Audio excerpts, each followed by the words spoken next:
I'm Kenneth Ellenbogen. I'm a cardiac electrophysiologist and a professor of medicine at the Virginia Commonwealth University School of Medicine in Richmond, Virginia, United States.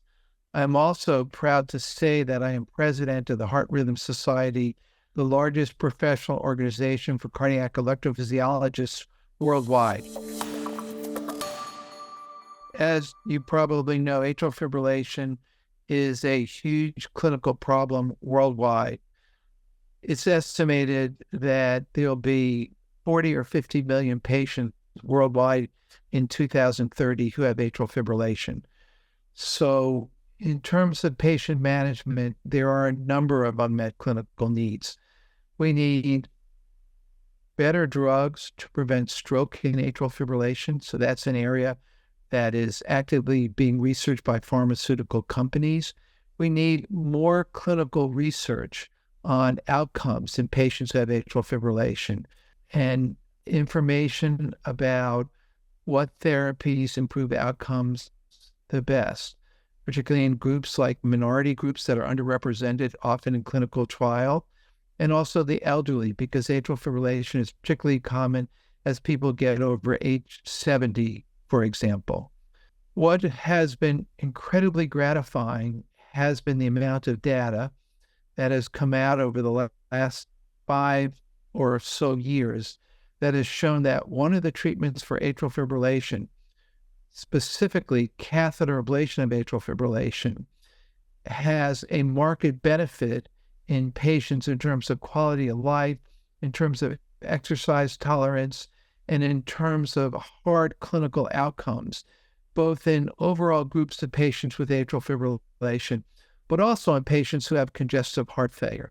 So there's a lot of data that suggests catheter ablation has a role for maintaining sinus rhythm that's much better than drugs that we have now for maintaining sinus rhythm.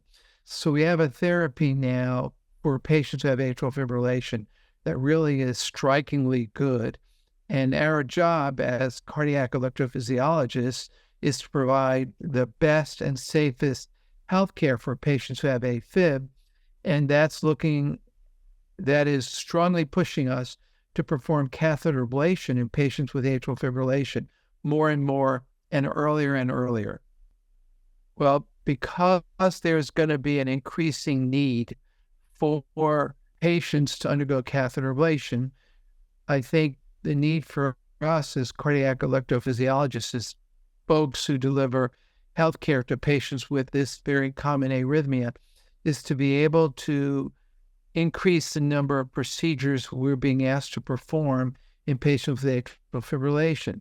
We've had a number of different modalities. We've had radiofrequency ablation for catheter ablation of AFib, and that's required us to move a catheter point by point around the heart to find areas where we need to ablate. And then we've had sort of a one-shot therapies, which include things like the cryoballoon, where we can just place a cryoballoon around a pulmonary vein and ablate those areas. We now have pulse field ablation, which looks like it is significantly safer than those other forms of energy and as effective, if not possibly even more effective. So we have a very good therapy. It's very easy to deliver, and it's very safe. So what are the unmet needs? Well, catheter ablation of AFib, even using PFA, doesn't cure all patients with AFib. The two biggest unmet needs for us are we need some way to map or understand what other areas of the atria do we need to ablate in order to get rid of AFib or to control AFib other than the pulmonary veins. So what other areas to ablate other than the pulmonary veins? That's a huge unmet need. Hopefully AI and advanced mapping systems will help us with that. And the second thing is you can do a catheter ablation and a patient may not have AFib for 10 years, 5 years, 15 years.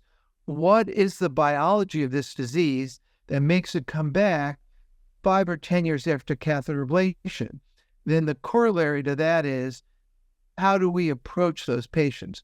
How do we figure out what medicines, what areas to ablate to prevent AFib for the next 10 or 15 years after that.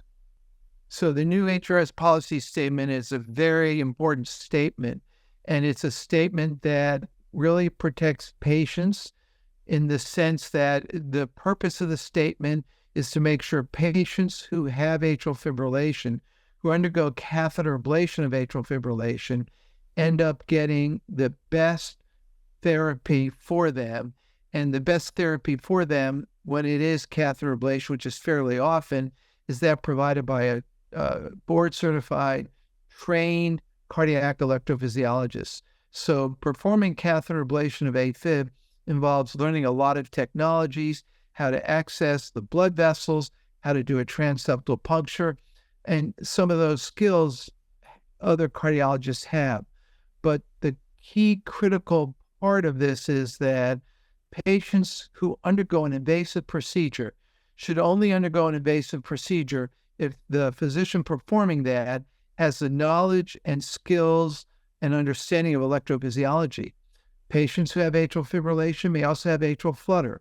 They may need that ablated. They may also have other arrhythmias, other types of tachycardias, supraventricular tachycardias like AV nodal reentry or atrial tachycardia. In the last several days, I performed about 7 catheter ablations for AFib, and 2 of those 7 patients ended up having other arrhythmias that needed to be mapped and ablated in addition to atrial fibrillation. So it's important that anyone performing catheter ablation of AFib be fully trained cardiac clinical electrophysiologist. The patient undergoes a complete and careful EP study and mapping of any tachycardia circuits and the pulmonary veins and any area to be ablated, both before the ablation and after the ablation. That should be a standard of care for providing invasive electrophysiology procedures in patients who have atrial fibrillation. There's no shortage of studies that are needed in this area. I think we're all looking forward to seeing studies with more advanced pulse field ablation technologies. There are some new technologies that allow us to map the left atrium, particularly in patients who have recurrent AFib after a first ablation. And then hopefully there'll be newer and more precise ways to localize the areas causing AFib to allow us to ablate less to get a better result. Well, the opportunities are that as physicians, we have to do what's best for patients. And what's best for patients is really having someone who's spent many years in training, who understands all the aspects of electrophysiology, performing catheter ablation. I think there are more and more physicians who are interested in becoming cardiac electrophysiologists. This area is exciting, and there are new technologies that will develop that will make even safer and quicker our ability to perform these procedures. So I think this gives us the opportunity to attract people who want to dedicate their lives to take care of patients who have arrhythmias, to get them a better quality of life and a longer, better life.